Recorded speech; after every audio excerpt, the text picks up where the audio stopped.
बोलो जय गुरुदेव।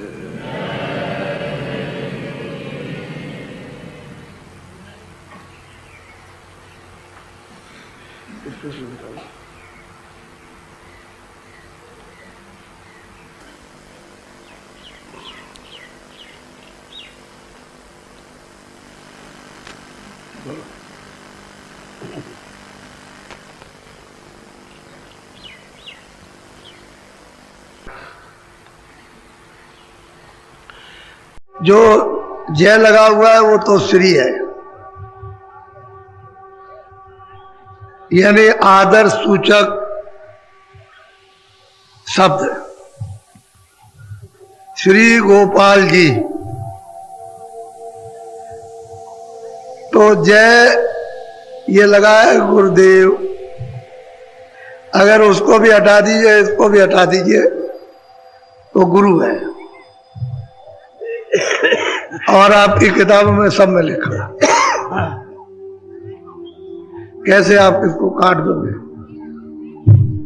मैंने तो आदर सूचक शब्द का उच्चारण किया और कराया है। मैंने कभी नहीं आपसे कहा, कभी किसी ने नहीं सुना है कि मेरा नाम जय गुरुदेव। मैंने तो ये कहा वो प्रभु का नाम है और उसके अनंतों नाम। आप अरबों खरबों नाम रख दो तब भी वो बेनाम है। 1-2 हजार नाम की तो बात ही खत्म कीजिए, खरबों नाम, उसके असंख्यों नाम रख दीजिए तब भी बेनाम रहेगा। इसलिए आप क्यों शंका संदेह में पड़ते हैं? आदर सूचक शब्द का उच्चारण हमेशा करना चाहिए। सीधे सीधे किसी को गोपाल कह दो तो भद्दा लगता है, और फिर प्रभु का स्मरण करना है तो और भी उसमें प्रियता मधुरता होनी चाहिए। जय गुरुदेव।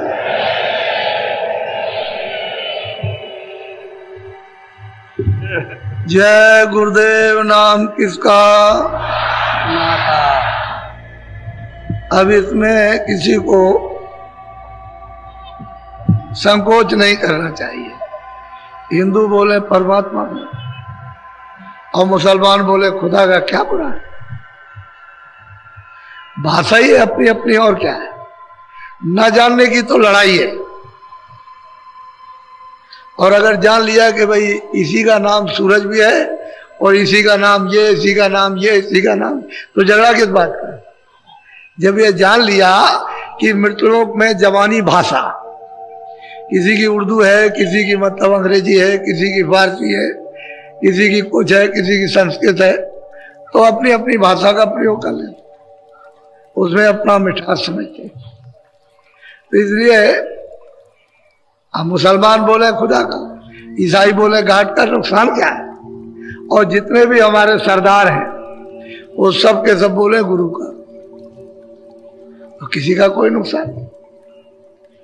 अरे भाई मालिक के कितने नाम, तो उसको तो आपको सबको हमेशा समझने की कोशिश करनी चाहिए। और वैसे ही न जानने के कारण लकीर के फकीर बने रहेंगे तो फिर कुछ भी नहीं बने, कुछ नहीं कर सकेंगे, ना अपना ना दूसरों का, ना अपना ही भला कर सके ना दूसरों का। तो इसलिए सब चीज को जान, अगर इन लोगों ने समझ ना लिया होता तो आप ये देखो दृश्य, ये दृश्य आपने पूरे माघ मेले में और पूरा जब जब कुंभ होता है, कुंभ भी होती है, तो आपने ये दृश्य नहीं देखा इस तरह का आपने। अभी तो ये थोड़ा सा जरा रुक जाइए, वो मतलब है कि रात भर चलेंगे, दिन भर कल चलेंगे, 10 दिन का कार्यक्रम है, लेकिन 28 को इसका रूप आपके सामने हम बताएंगे आप, अब आप देख लीजिए। तो इसलिए हर चीज का अनुभव, कोई बात तो जरूर है इसमें, कोई बात, कोई सत्यता तो जरूर है। क्यों कि हम मनुष्य हैं, हम सत्य की खोज में लगे हुए हैं। तो जब वो सत्य उसके सामने आता है तो और सत्य को सब चाहते। घर में सब लोग सुख चाहते, हमको सबको सुख मिले। एक चीज तो सत्य है कि सब सुख चाहते हैं, सब आदर चाहते हैं, सब प्रेम चाहते हैं, सब सेवा चाहते हैं। तो जब एक चीज चाहते हैं और फिर नहीं है, वो तो बनानी चाहिए। तो मैंने सुबह आपको थोड़ा सत्संग की गोस्वामी जी महाराज का आपको दिया था, जो यहाँ संवत 1589 में राजापुर गांव में जल हुआ था उनका, और 25 साल की अवस्था में आद से अंत तक, यानी कोई चीज उन्होंने जर्रे भर भी नहीं छोड़ी कि कुछ छोड़ दिया हो, उन्होंने प्राप्त कर लिया। और हृदय जो नाम का एक जाति में अहिर था, उसको वही अपने सामने ही राजापुर में उसको प्राप्त करा दिया उतने ही समय में, और वो यहां से चला गया। या तो ऐसा समझो कि उन्होंने ये प्रेरणा की होगी कि किसी तरह से बाहर निकल जाए। अब घर में रहो या वन में रहो, अब तो कोई बात नहीं, अब तो उन्होंने मालिक को प्राप्त कर लिया, कहीं भी रहे, अब कुछ नहीं। या घर में रहो, साधु रहो, या मतलब है कि ग्रस्त, अब उनकी मर्जी के ऊपर है। तो मतलब ये है कि वो तो गया उधर और वो चल दिए और वो पहुंचे काशी में। तो कहने का मतलब यह है कि उन्होंने कितने कितने लोगों को प्राप्त कराया, वो तो मैं आपको संकेत दे दूंगा और किस तरह से प्राप्त। लेकिन पहले इनकी तो गाथा सुन लीजिए। आप लोग तो कुछ और समझते हो, क्यों छोड़। महात्माओं की वाणी और महात्माओं का राज और उनकी पहुंच, ये कोई नहीं जान सकता, कोई नहीं समझ सकता। तो जरा सा अभी थोड़ी देर में फिर सुनिएगा, ये सब के सब आ रहे हैं, थोड़ा आ जाने दीजिए, अभी टाइम है।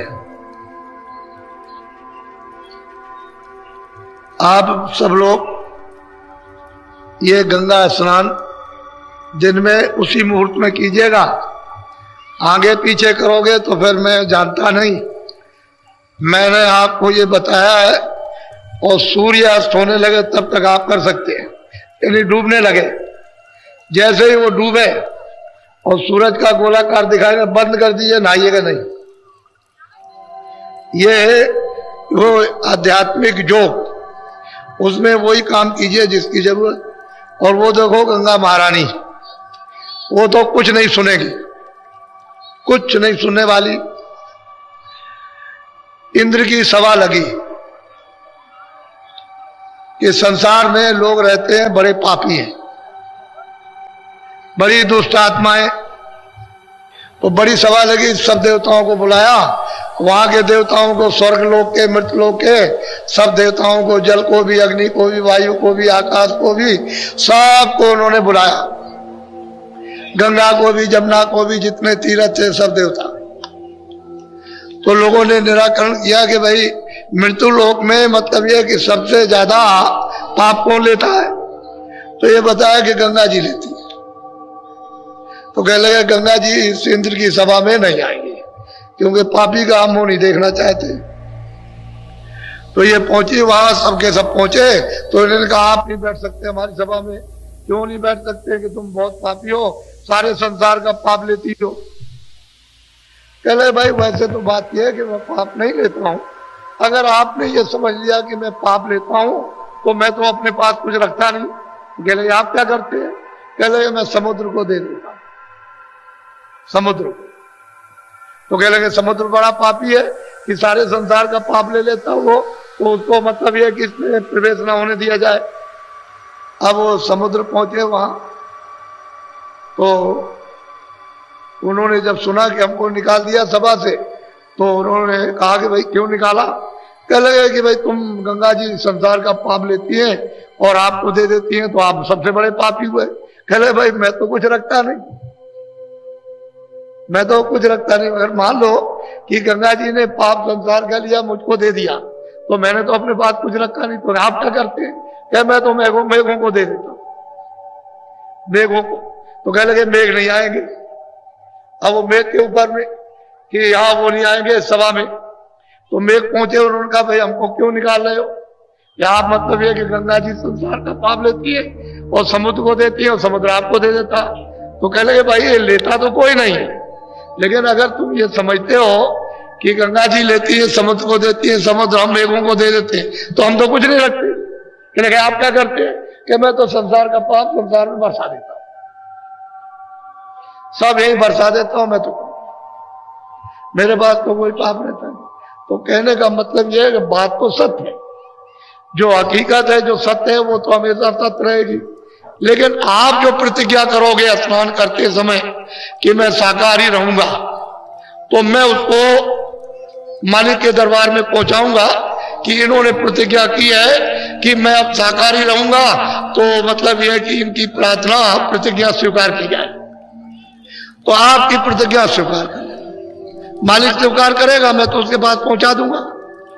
वो कुछ नहीं करेंगी, वो तो आप उनके सामने ये समझ लीजिए कि मेरे सामने गंगा महारानी यह है और मैं उनके सामने स्नान करते हुए प्रतिज्ञा कर रहा हूं और बीड़ी तंबाकू हुक्का सिगरेट पी सकता हूं, खा सकता हूं, लेकिन ऐसा कोई नशा नहीं कि जो हमारी बुद्धि पागल हो जाए। बस दो ही चुटकी दो रोक लो और तो कुछ।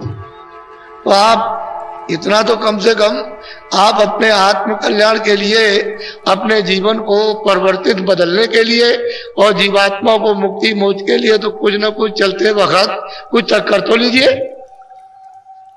मैं तो आपकी सूचना उसके पास पहुंचा दूंगा, लेकिन गलती मत कीजिएगा, क्योंकि ये सुजोग ऐसा जोग पड़ा अध्यात्म, ये भौतिक योग नहीं आध्यात्मिक योग है।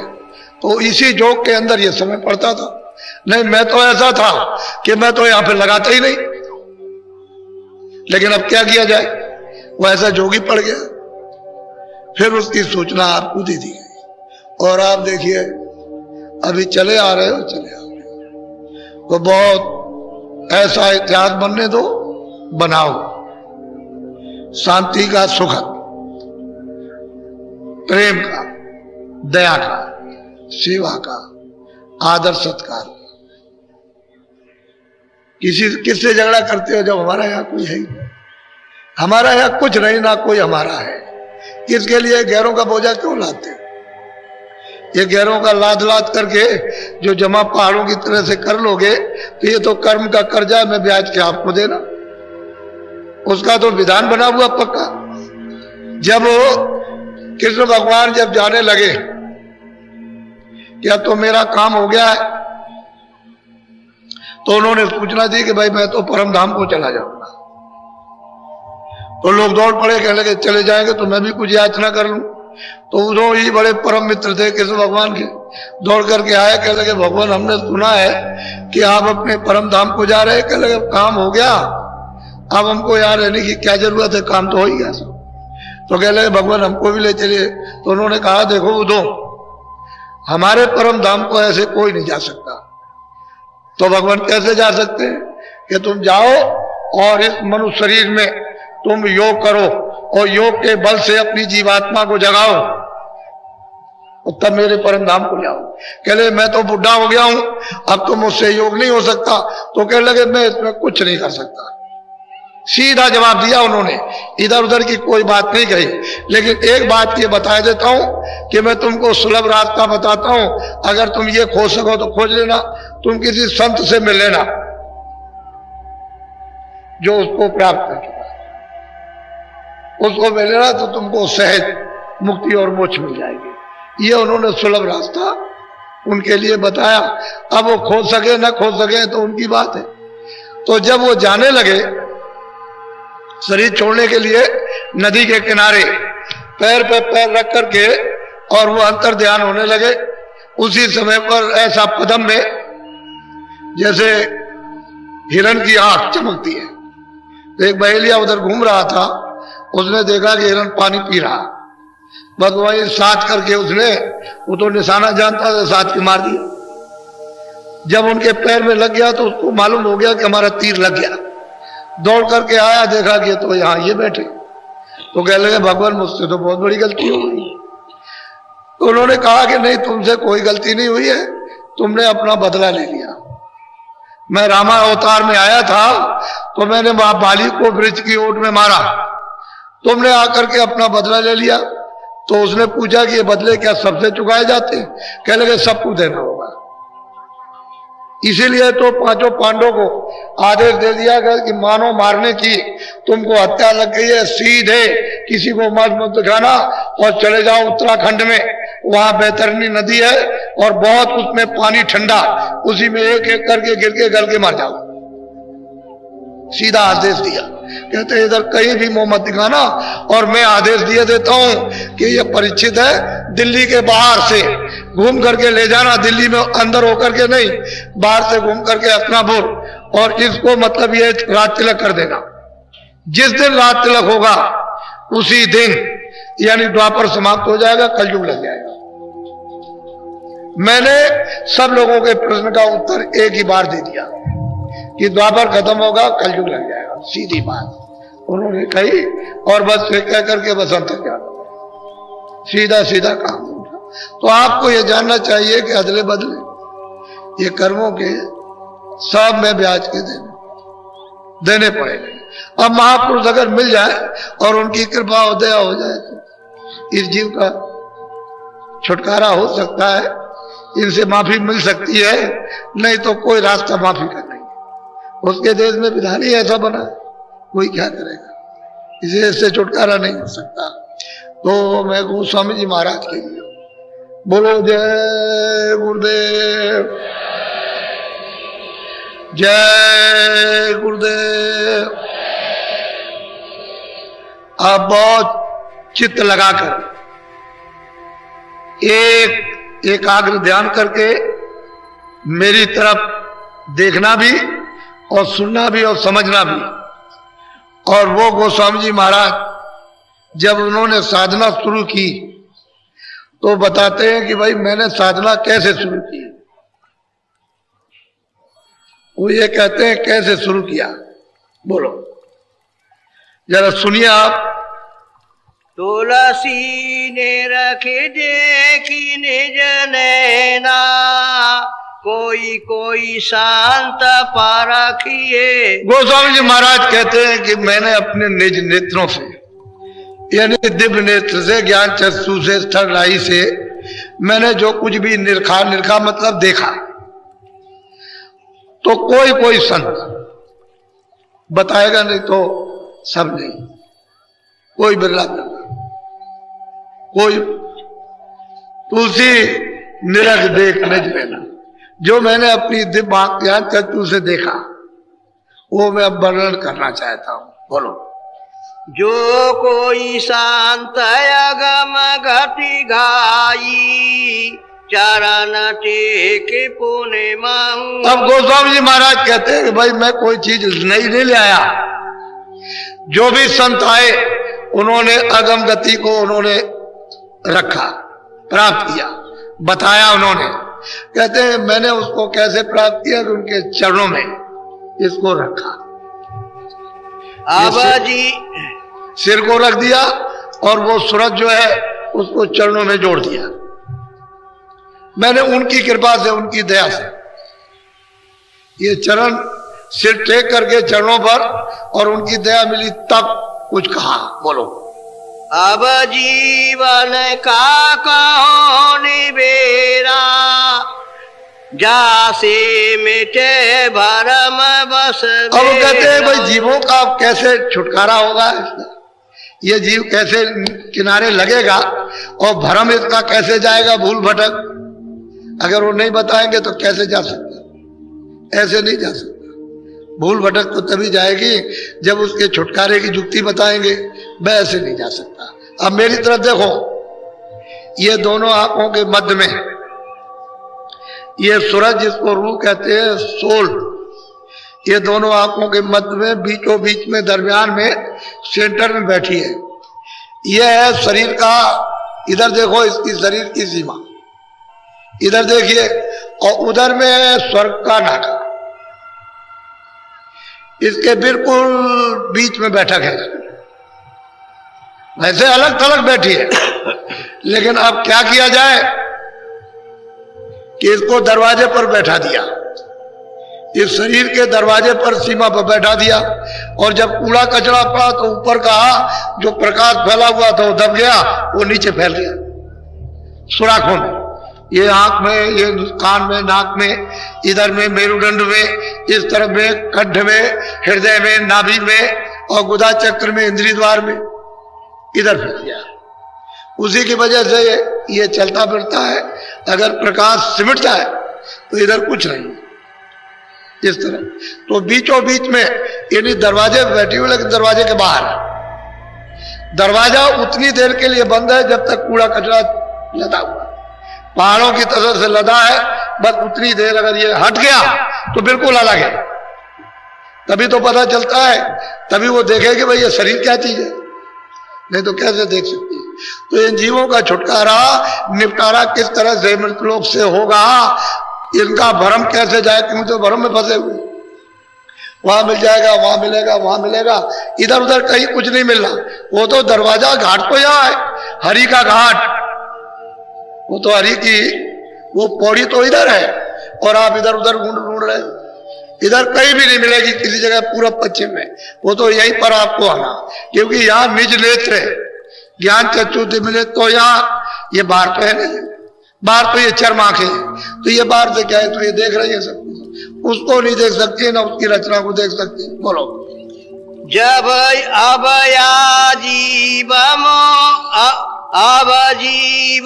को कहो निवेर, जासे मिटे भरम बस। और वो कहते हैं इन जीवों से अब ये बताना चाहता हूं कि इनका भ्रम चला जाए, और भ्रम इसका जगत का चला जाएगा, अंधकार का, अज्ञान का, अविवेक का तो छुटकारा ये कर लेंगे अपने।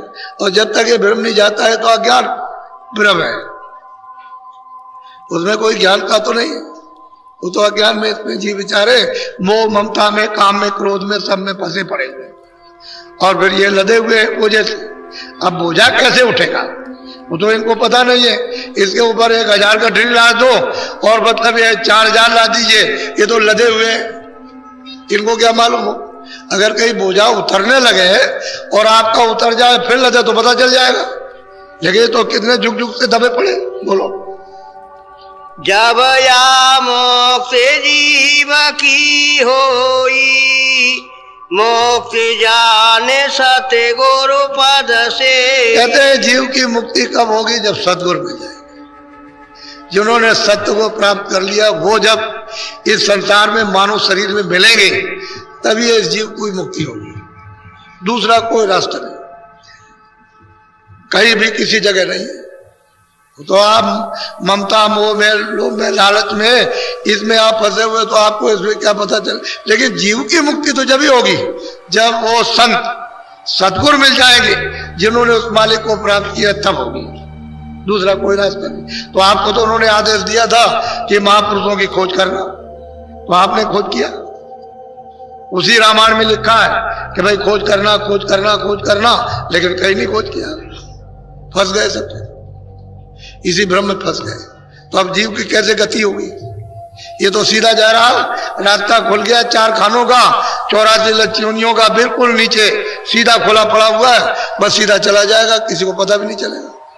तुम कहते रहोगे कि मेरा बच्चा, मेरी बच्ची, और मेरा धन, और मेरा राज, मेरा पाठ। अरे बच्चा तेरा यहाँ कुछ नहीं है, यही तेरा नहीं जिसमें तू बैठा हुआ, यही किराए का मकान है, थोड़े दिन के लिए आपको मिला है, उसने आपको दे दिया ये कहकर मैं तुमको सब अधिकार देता हूं। तो अधिकार उसने पाप पुण्य के दे दिए, और उसने कहा देखो भाई ये भी अधिकार देता हूं कि जीवात्मा को जगा के वापस अपने घर में पहुंचाओ प्रभु के पास। तो आपने तो अपने अधिकार का उपयोग किया नहीं, भाई इस भ्रम में फंस गया। बोलो। सत्य गुरु संत कंज में वासा, सूरत लाई जो। अब वो कहते हैं नीलगिर पर्वत है, वहां कहते हैं कंज, श्याम कंज, यानी श्याम सफेदी। कहते हैं वहां सतगुरु का वासा है। कहते हैं अगर कोई सूरत वहां ले चले, ला करके नीलगिर पर्वत पर पहुंचा दे तो इसका मतलब ये कि हो गया किनारा, किनारे पर आ गया। जब तक इस बैठक में जब तक महापुरुष नहीं मिलता है और उसकी जरूरत वहां बैठक नहीं बनाती है तब तक मतलब वो नहीं मिलेगा, तो आप कैसे पहुंचोगे? वो तो नीलगिरी श्यामगंज कहते हैं वहां सदगुरु का द्वार है, दरवाजा है, और वहीं से तो उसे सब कुछ मिलेगा। वो तो डोरी लगी हुई है, ऊपर की आई हुई डोरी पड़ी हुई है सामने, बिल्कुल सामने डोरी पड़ी हुई है, और चरण कमल का एक शीशा है बहुत बड़ा, यानी शीशा उसमें अपना रूप दिखाई देता। लेकिन कब दिखाई देगा? जब ये कूड़ा कचड़ा हट जाएगा और उसको देखेगी तब वो कहेगी अरे भाई मैं तो अरूप हूं, मेरा रूप तो सच्चित आनंद स्वरूप है। यहां ऐसा रूप किसी का नहीं। इतनी ये सूरत, ये जीवात्मा इतनी सुंदर, इतनी खूबसूरत है कि जिसका वर्णन नहीं हो सकता। कहते हैं उधर जो आएगा वो नीलगिरी पर्वत पर, और वो श्यामकंद जिस गुरु की वहां बैठक है वो आएगा, तब इसका छुटकारा वहां होगा। ऐसे नहीं हो सकता। बोलो। श्याम कंजली गिरि सोई, तिल पारे मान जाने गोस्वामी जी महाराज कहते हैं कि नीलागिरी पर्वत है और बहुत छोटा दरवाजा, इतना छोटा है सुई का रोजन, उससे भी छोटा है, और वो दरवाजा दिखाई देता है। कहते हैं वो नीलगिरी पर्वत है श्यामकंज, यानी श्याम सफेदी उसी को श्यामकंज कहते हैं। ये नीलगिरी पर्वत है और दरवाजा बहुत छोटा, और वो दरवाजा है बंद। जब तक कोई भेदी उसको न जाने तब तक कैसे आप उधर जा सकेंगे? वो तो बंद है बिल्कुल एकदम से। बोलो। छेन छेन मन को ताहा लगावे, एक पलक छूट। अब गोस्वामी जी महाराज कहते हैं कि भाई नीलगिरी पर्वत है, प्रकाश तो है, रोशनी दिखाई देती है, लाइट वहां पर है, तभी तो श्यामकंज नीलगिरी पर्वत दिखाई देता है। लेकिन वो दरवाजा भी दिखाई देता है कि बहुत छोटा। इस दरवाजे में कैसे अंदर जाएंगे? वो दिव्य नेत्र से, ज्ञान चक्षु से वो दरवाजा बहुत बारीक दिखाई देता, लेकिन कैसे ये खुलेगा? तो गोस्वामी कहते हैं कि छिन कहते हैं सबसे छोटा समय, मन को ताह लगा दी। कहते हैं उसी जगह पर अपनी दृष्टि को और मन बुद्धि चित्त को लगाकर दृष्टि के साथ रखे, और रोज कहते हैं मैंने भी रोज किया। मुझे जब गुरु ने बताया और मुझको ये चीज मिली तो मैंने रोज किया, प्रतिदिन। जब इच्छा हो तभी बैठ जाए, जब इच्छा हो तभी बैठ जाए, जब इच्छा हो तभी बैठ जाए, और रोज। और कहते हैं कि मैं अपने मन को हमेशा छिन पर वहां ना भी अगर किया तब भी हमारा मन वही लगा, उसी दरवाजे पर। कहते हैं रोज छिन मन को ताह लगा भी, उसी दरवाजे पर लगा ले। बोलो। सुरत ठहरानी रहे आकाशा, तिलखे रखी मैंने सदे। कहते हैं सुरत दृष्टि, सुरत की दृष्टि, जीवात्मा की दृष्टि, यानी उसकी आंख, रूह की आंख, कहते हैं उसी पर ठहरी रहे, उसी तिल खिड़की पर। वो तिल के समान है, बहुत छोटा भारी। नीलगिरी पर्वत है, श्यामकंज दिखाई देता है, प्रकाश हो। वही तो मैं आपको बताया करता हूं कि साधना के वक्त में ऐसा हो जाएगा, जब साधन करोगे तो ऐसा हो जाएगा, सब रोशनी हो जाएगी, लेकिन आपको कुछ ऐसे पता नहीं चलेगा। फिर रोशनी चारों तरफ तुम देखते रहोगे, ऐसे दरवाजा नहीं मिलेगा। वो तो दरवाजा मिलेगा जब तुम एक जगह अपनी आंख को रोकोगे और मन बुद्धि चित्त को वहां ठहराओगे दृष्टि के साथ, तो दरवाजा मतलब वो तो तिल तो दिखाई देगा, उसी प्रकाश में तिल दिखाई देगा, लेकिन उसी जगह पर अपनी दृष्टि को रोक देना, उसी जगह जमा देना। तो दृष्टि जो आपकी इस तरह से हिलती है ऐसे करके, तो धीरे धीरे करके रुक जाएगी। बोलो। गगन द्वार दिखे एक तारा, अनाद नाद सुने। अब वो कहते हैं कि उसमें से जब सुराग होगा तो कहते हैं उधर गगन दिखाई देगा, आकाश दिखाई देगा, उसमें कहते हैं एक तारा चमकेगा छोटा सा। वैसे यहां बताने के लिए तो छोटा है, वैसे तो बड़ा है। ये चमकेगा, जैसे वो तारा चमकेगा आपको उस गगन में दिखाई देगा एक ही तारा, तो अनहद नाद, यानी उधर से आवाजें आना शुरू हो जाएगी और आपको सुनाई देगी। बाजे भी बजेंगे, गाने भी होंगे, और विभिन्न भांत के बाजे, विभिन्न भांत के गाने, और बहुत मीठे और बहुत प्रिय, यानी उतना खिंचाव होगा उनकी तरफ में, इतना रस होगा कि आपका मन उसी में फंस जाएगा, उसी गाने और बाजू। तो गगन द्वार एक तारा दिखाई देता है, इनमें बहुत से लोग बैठे दिखाई देता है, इसी में नर नारी इसमें बैठे हुए बहुतों को दिखाई देता है।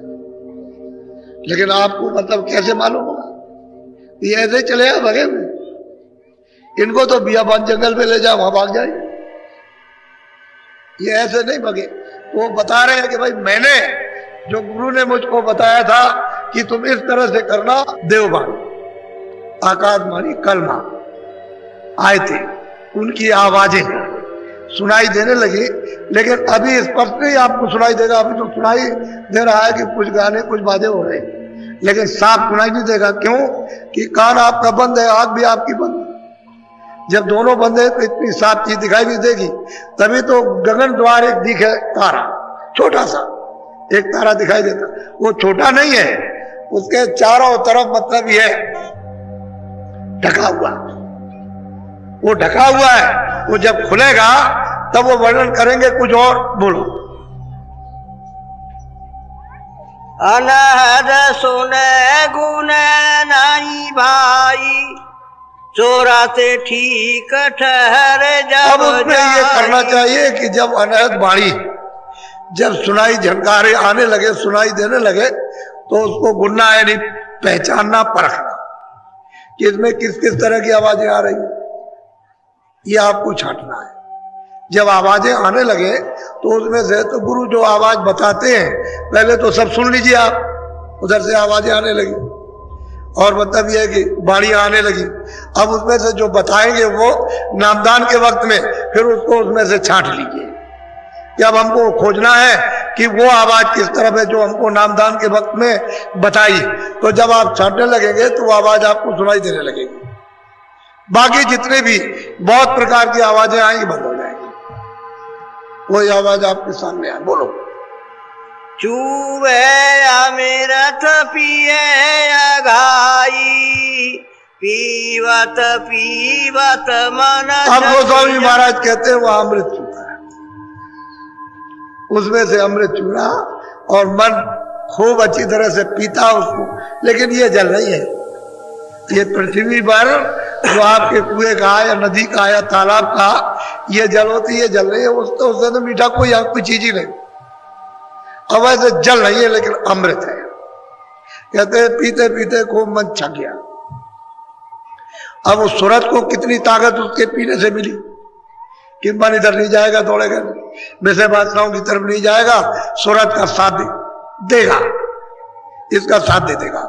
क्योंकि वो पीते पीते पीते पीते जब छक जाएगा तो उससे मीठी चीज कोई है ही नहीं। और उसी को ढूंढ रहा था कि जगत में कहीं ना कहीं छुपा हुआ हो तो हमको मिल जाए, देखने में, सुनने में, खाने में, भोगने में, बच्चों में, राज में, पाठ में, धन में, दौलत में, ठहरने में, इसमें कहीं हो तो कहीं से मिल जाए।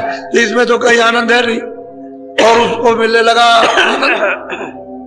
वो मिठास, तो पीते पीते छकने लगा।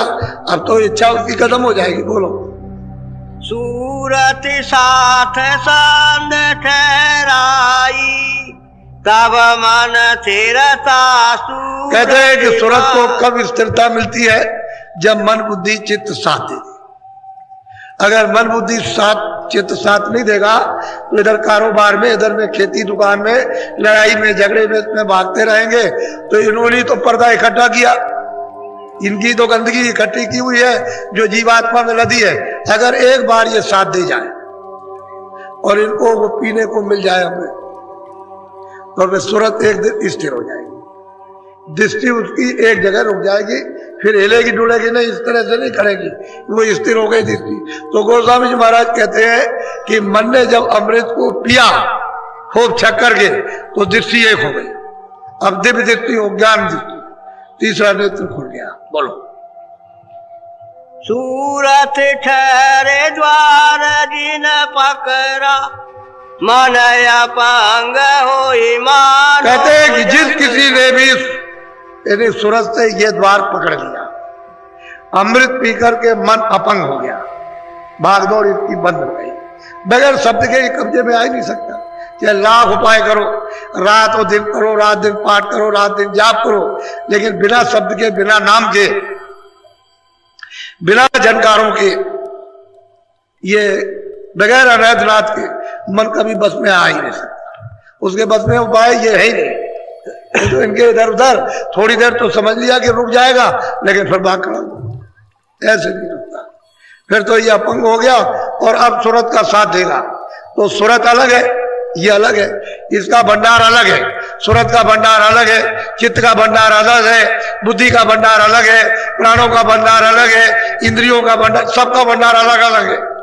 अब जब उधर जाएगा तो अपने अपने भंडार में सबको ले करेगा और सूरत इन सबको छोड़ती जाएगी। तब ये छुटकारा पाएगी। ऐसे कैसे पा सकती छुटकारा?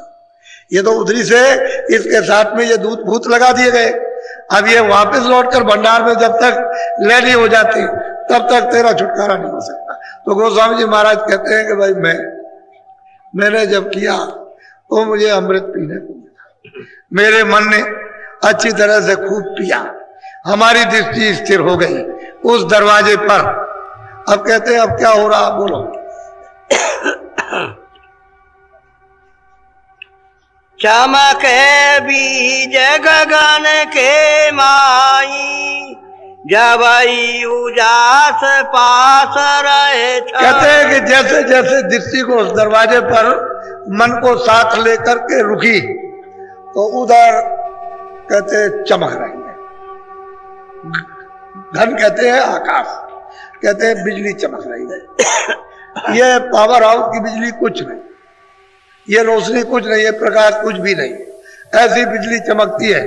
तो उसको चमक को देख देख करके यानी दृष्टि हिलती है और बर्दाश्त उस चमक को, उस रोशनी को नहीं कर पाती।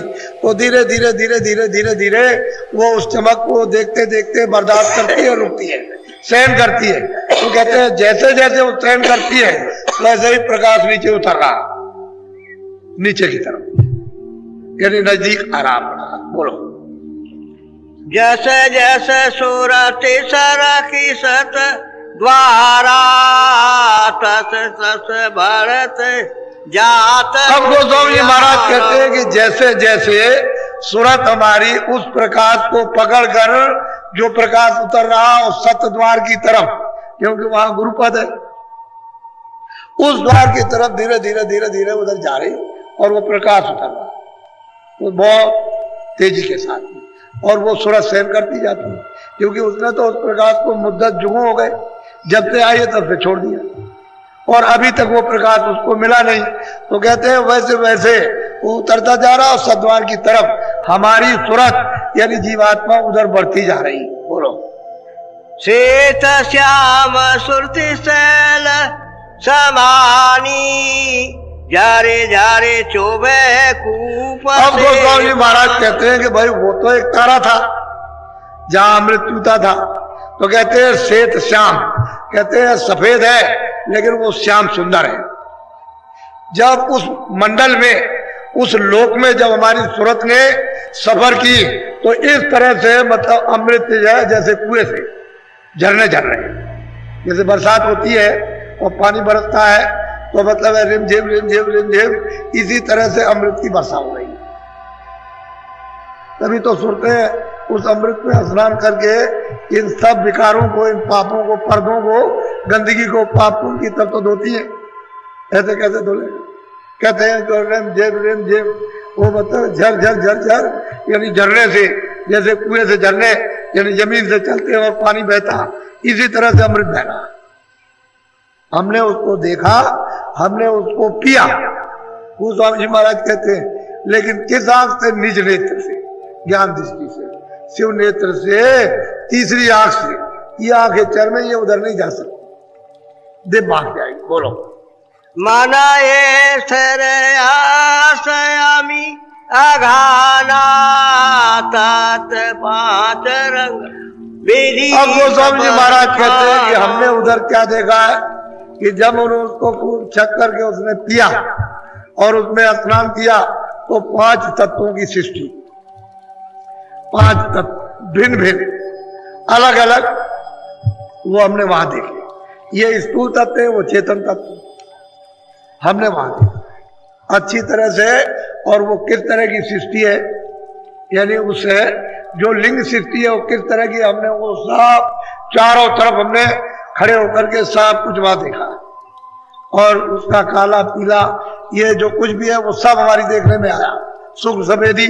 बोलो श्याई सुरख सफेदी होई, जरद जाति जंगाली सोई। बोलो तेली ताल तरंग बखानी, मोहन मुरली बजे। ऐसा ताल यानी मृदंग, गरज, घम घम गरज, जैसे बादल आते हैं जोर के कड़ कड़ कड़कते हैं, ऐसे उसकी आवाज हो रही है।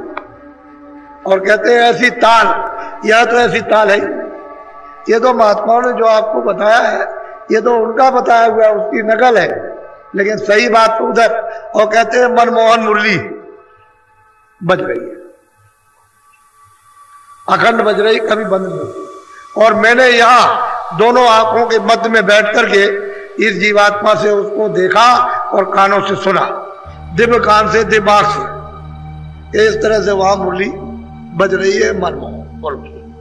फिर की तिल भर सूरत समाई, मन तत देखी रहे टक। अब वो कहते हैं वो तिल के समान जो खिड़की थी उसके पार गए।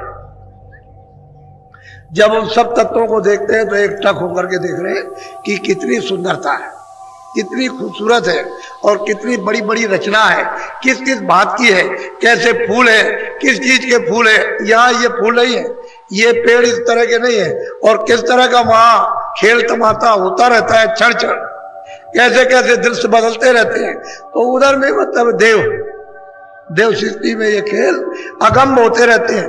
कहते हैं ये सब उस तत्वों में हमने ये सब कुछ देखा अपनी आंख से।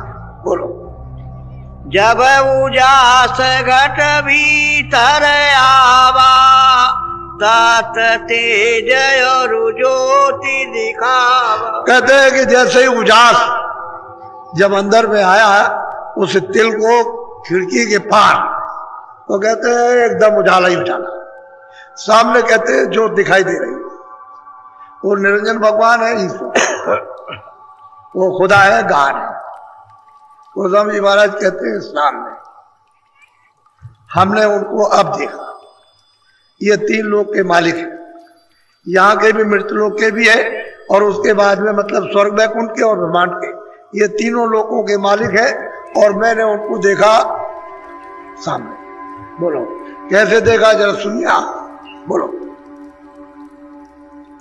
जैसे मंदिर दीप की वारा, तैसे ऐसे ही ज्योति होता। अब वो एक प्रमाण देते हैं कि जैसे मंदिर है, आप उसमें दरवाजा लगा हुआ और दिया जला देते हो, कहते हैं ठीक विशाल मंदिर, उसमें ये बैठे हुए जिस तरह से एक इशारा कर रहे हैं, वो तो है तो वहां बहुत कुछ, लेकिन वो इशारा करते हैं, कहते हैं जो तो हो तो जा रहा।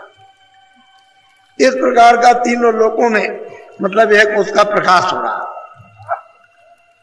और उसके मुख से घंटा और शंख यानी अखंड बज रहा, कभी खंडित नहीं होता। और उसकी आवाज तुम्हारे कानों तक यहां तक आ रही है, लेकिन तुम्हारे कान बंद है इसलिए आपको सुनाई नहीं देता। और ये कान अगर खुल जाए जीवात्मा के तो साफ सुनाई देने लगे। जहां घंटा शंख बजता है वहां आरती अखंड और कीर्तन सदैव होता रहता है और सदा वहां होता रहता है। कहते हैं कि हमने उस मंदिर में जैसे कि मतलब है कि वो दरवाजा है, सीखा लगा हुआ और ज्योति चल रही, हमने उसको देखा और अखंड आरती हो रही है, बड़ा विशाल।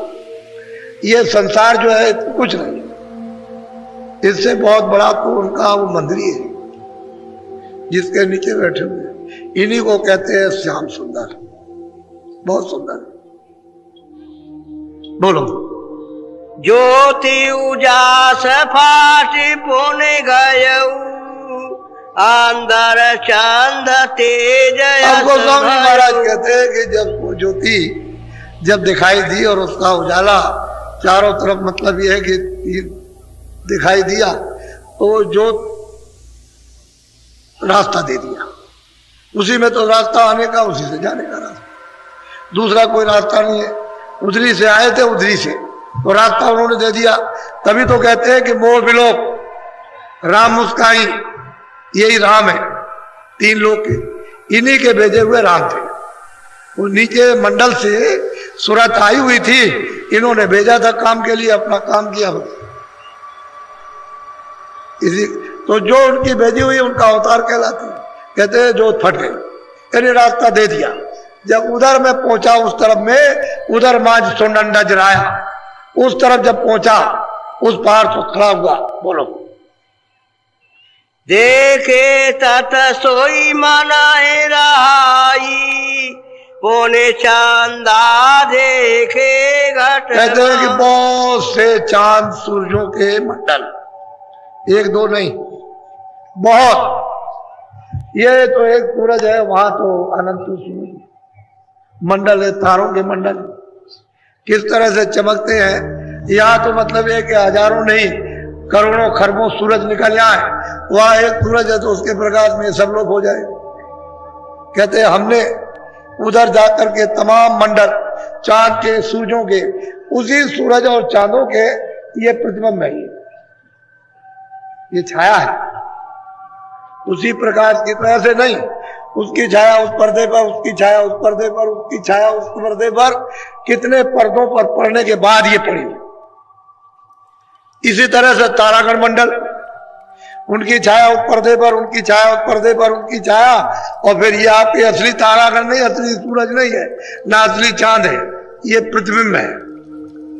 जैसे आप इस तरह से एक शीशा ले लीजिए और सूरज के सामने जरा टेढ़ा कर दीजिए तो कमरे के अंदर उसका प्रकाश चला जाएगा, कमरे में उजाला हो जाएगा। लेकिन सच्चा सूरज नहीं है कमरे के अंदर, वो तो प्रतिबिंब है। ऐसे ये प्रतिबिंब है। हमने अपनी आंख से, यानी सूरज और चांद और तारों के अनेकों मंडल देखे। कब देखे? जब वो जोत ने रास्ता दे दिया, वो जो मंदिर में जल रही थी उसके जब पार गए तब ये देखा कि ये क्या है। तब ये सब कौतुक दिखाई देना शुरू हुआ। बोलो। देखे तत सोई मनाई रहाई, पोने चांदा देखे घट। सही बात तो ये मन का भंडार मिल गया। अभी अपने भंडार में ले हो जाएगा तो एकदम। ये तो 3 लोग का मालिक है। जब ये वहां पहुंच जाएगा, वहां पर जो मंदिर है और उसका जब वो दर्शन जो तक करेगा तो ये अपने भंडार में तो तीनों लोगों का मालिक है। लेकिन वहां से एक जरा सा जर्रा इसके साथ में लगा दिया, ये बेचारा यहाँ मुसीबत भोग रहा, वो इसके साथ तुरंत भी परेशान है। पहले तो दोस्ती थी, अब दुश्मनी हो गई, ये भोगों में लिप्त हो गया। इंद्रियां तो इधर लग गई, इंद्रियों के दरवाजे पर उठ के रस ले रहा, रस मिलता नहीं। अब जब तक गुरु न मिले तब तक इसको मोड़ेगा, भोग वासना से कौन हटाएगा। वो तो सब करामात और सब काम तो गुरु का है। वो जब तक नहीं मिलता तब तक बच्चों को कुछ होने वाला नहीं है। वो कहते हैं कि हमको जो कुछ भी मिला हो तो संतों के चरणों से, और हमको कहीं कुछ मिलने वाला नहीं। वो तो खुद ही चिल्लाते हैं। बोलो। चंद्र उजास तेज भया भाई, पूरा चंद्र चांदनी। कहते धीरे धीरे धीरे धीरे धीरे धीरे धीरे धीरे प्रकाश बढ़ता गया और चारों तरफ छा गया। जैसे कितने आकाश चांदनी जैसे छा जाते हैं, और वहां कितने बड़े बड़े आकाश। ये आपका क्या चीज है? कुछ नहीं। उस आकाश के सामने तो कुछ है ही नहीं है। इसको मच्छर कहे कि एक राई कह दे कि मतलब कुछ थोड़ा सा एक कण कह दे, कुछ नहीं है ये। ऊपर में जो बड़े बड़े जो देश हैं वो उसके सामने कुछ नहीं। कहते हैं इस तरह से चांदनी, एक उन्होंने चांदनी कहते हैं चौक, बहुत बड़ा चौक। इस संसार से कितने करोड़ों हिस्सा ज्यादा, ये कुछ नहीं। कहते मैंने जाकर के उसको देखा। बोलो।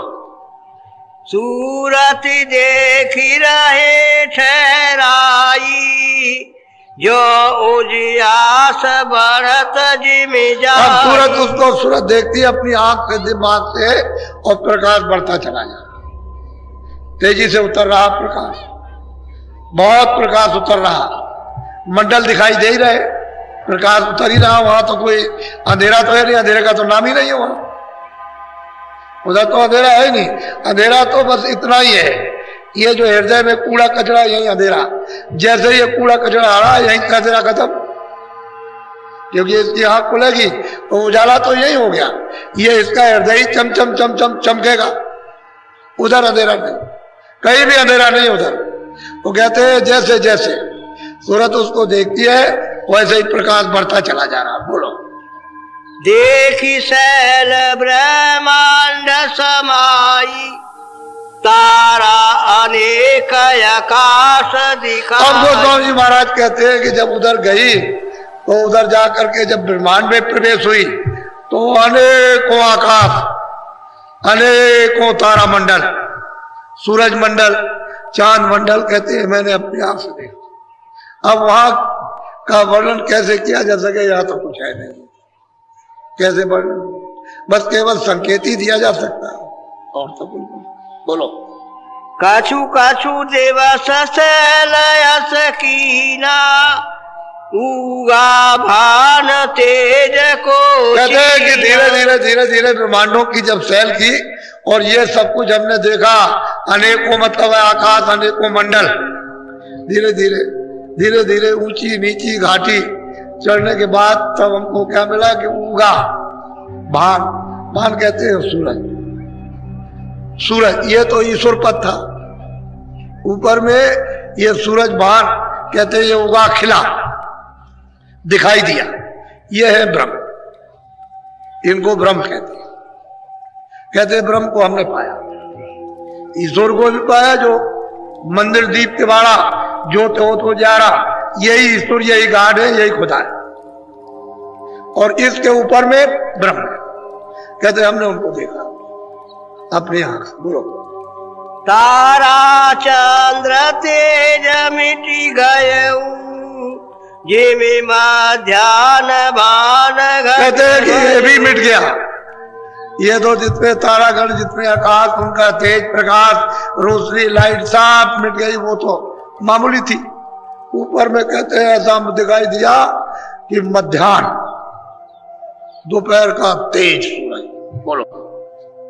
जो दोपहर गगन रवि छाई, तैसे उजास भया घट। बस गोस्वामी महाराज कहते हैं कि इस दरवाजे पर यही से दिखाई दिया, जैसे दोपहर में सूरज ऊपर आ जाता है प्रमाण, तो मतलब है कि एकदम चारों तरफ रोशनी रोशनी, प्रकाश ही प्रकाश हो जाता है। तो कितना प्रकाश, प्रकाश ही प्रकाश। बोलो। ताके मधि में निरखी निहारा, घट में देखा गम पसारा। अब गोस्वामी महाराज कहते हैं वो तो बड़े बड़े मंडल, बड़े बड़े लोग हैं, यहाँ तो बूंद है, वहां तो मतलब यह है कि कितने कितने बड़े। अब उसका इसका क्या प्रमाण दिया, कहते हैं कि हमने बराबर सैल सफर की उन लोगों की, बराबर मतलब ये। तो कहते हैं कि फिर हमने देखा अगम तमाशा। बोलो। सात दीप पिरथी नौखंडा, गगन आकाश सकल ब्रह्म। कहते हैं सात दीप नौखंड, ये सब हमने देखे उस ब्रह्मांड में, और एक दो ब्रह्मांड नहीं है, अनगिनती ब्रह्मांड। अरे भाई उस मालिक ने जब रचना की थी तब तो सुरतें नहीं भेजी थी, तब तो जीवात्माओं को भेजा नहीं था, तो उसने इतने बड़े बड़े मंडल पहले ही से बना रखे, क्योंकि इसकी मौज मर्जी थी उसकी विस्तार करने की, उसकी इच्छा थी, तो उसने विस्तार पहले कर दिया। तो पहले तो मंडलों में कोई नहीं था, तब खाली मंडल थे, आवाज ही आवाज सब में गूंज रही थी, प्रकाश ही प्रकाश सब में हो रहा था, पाप पुण्य का कोई नाम निशान नहीं था, अच्छे बुरे का, तो वहां से यहां तक साफ प्रकाश ही प्रकाश। कहते पहले तो कुछ नहीं था, वो कहते मैंने ये देखा। बोलो। समुद्र सात प्राग पद बेनी, गंगा जमुना सरस्वती। कहते गोस्वामी जी महाराज वहां पर मैंने उन समुद्रों को और उस प्रयाग को, उस त्रिवेणी संगम को जो उनके चरणों कमरों में बह रही है, वो तो अगम नदियां है। वहां तो बालू बरसात तो होती नहीं, मिट्टी कूड़ा कचरा होता नहीं, कोई मलबूर तो वहां पर है, यहाँ मितान को भी वहां पर कोई चीज वहां पर ये नहीं। कहते इतनी बड़ी बड़ी नदियां, ऐसे तुम्हारे स्वर्ग और वैकुंठ और ब्रह्मांड उसके अंदर में खरबों खरबों जाकर के सब के सब चले जाए तो एक रेशे में समा जाए, इतनी बड़ी बड़ी नदियां हैं। कहते गोस्वामी महाराज हमने देखा सब इस घाट पर बैठकर। इधर देखो, ये दोनों आंखों का जो बीच का हिस्सा, ये घाट है सूरत का, ये जीवात्मा का रूह कहा। कहते यहां से बैठ करके हमने देखा, यहां से आज ये देखा। बोलो। और नदी 18 गंगा, ये सब ने रखी पराब्रह्म। कहते और 18 कहते हैं नदियां, ये सब ब्रह्मांड में सब देखने को मिला। राग भी, त्रिवेणी भी, ये भी मतलब ये सब उनके उस कमलों में, उस चरण कमलों में सब देखने को सब कुछ मिला, कोई चीज बाकी नहीं। बोलो। चारों खाने जीवन जहोई, अंडज पिंडज उखम। और गोस्वामी जी महाराज कहते हैं कि भाई ब्रह्मांड में तो ये सब चीजें वहां से दिखाई देती है कि अंडज क्या है, पिंडज क्या है, उखमत क्या है, स्थावर क्या है, चार खाने क्या है, 84 लक्ष्मियां क्या है, नरक क्या है, मतलब ये सब कुछ वहां से दिखाई देता। सो मैंने ब्रह्मांड में सब कुछ देखा, कोई चीज बाकी नहीं छोड़ी है, जरा सी सब उन्होंने देख डाला, सबका अनुभव किया 25 साल के अंदर ही। ये सब अनुभव उनका 25 साल के अंदर ही है। जमानी का जो शुरू होने जा रहा वो पहले ही प्राप्त कर लिया, ये ज्यादा दिन की बात भी नहीं। बोलो। भेने भेने जीवन कर विस्ताना, चारे खाने 84। कहते अलग अलग जीवों का फिर इसमें विस्तार, ये पशु है, पक्षी है, कीड़े है या स्थावर है, इनका अलग अलग, फिर 84 लक्ष्मी योनिया का, और फिर नरकों का अलग अलग, उनका सबका स्वभाव अलग अलग विस्तार, उनके अलग अलग कर्म। ये कहते हैं हमने सब वहां देखा। बोलो। और पहाड़ नारे बहु तेरा, जो ब्रह्मांड में जीव बसे। कहते हैं यहां भी देख लिया, और जो जीव ब्रह्मांड में जो बसे हुए, जो वहां खचाखच ये सुरते जीवात्मा, उनको भी देखा, इधर भी देखा उधर भी देखा।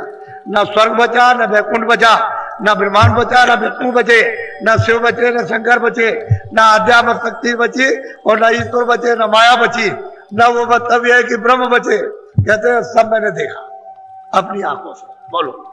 काछु काछु देवस शैलयस कीना, तीने लोक भीतर में। कहते हैं कि ये सब कुछ मैंने 3 लोक, ये भी मैंने देख लिया, और 3 लोक के परे जब ये कहते हैं सैर सफर करते रहे, सब लोगों में घूमते रहे, तो ये हमने सब देखा। और ये 3 लोक का सब अब इसके परे है, ये तो पिंड लोक है, इसके ऊपर अंड लोक है, फिर उसके ऊपर में ब्रह्मांड लोक है, और उसके बाद तब पार ब्रह्मांड शुरू हो रहा है। बोलो। जो जग घट घट माही समाना, घट घट जग जीव माही जा। कहते हैं कि भाई जिस तरह से जीवात्माएं मंत्रों के मंदिर में बंद की गई है, तो ये तो गलीच और मैली हो गई, लेकिन ऊपर में जो है जीवात्माएं जो वहां रहती है, वो तो प्रकाश में, वो तो रोशनी में, वो तो सबके लिए वहां तो ये कोई जन्म और मरण इस तरह का नहीं है जैसे आपको, लेकिन वहां उसकी अवध है, 1 लाख बरस की है, 2 लाख बरस की है, 50,000 की है, 20,000 की है, इस तरह से अलग अलग मंडलों में उनकी अवध है कि इतने दिन तुम यहाँ रहो और इस सुख को भोगो, और भोगने के बाद फिर नीचे चलो, यहाँ मृतलोक में आ जाओ। तो वहां भी नहीं टिक सकते, यहाँ भी नहीं टिक सकते, फिर आप ब्रह्मांड में भी नहीं टिक सकते, क्योंकि वहां की भी अवध है। इतनी मेहनत करने के बाद कहते हैं रहे तुम उसी जाल में, फिर लौट के आ जाओगे, फिर जन्मोगे, फिर मरोगे, और फिर कर्मों के बंधन में बंधोगे, और फिर 84 जाओगे, नरकों में जाओगे। बात तो वही है। कहते हैं ये हमने सब देखा।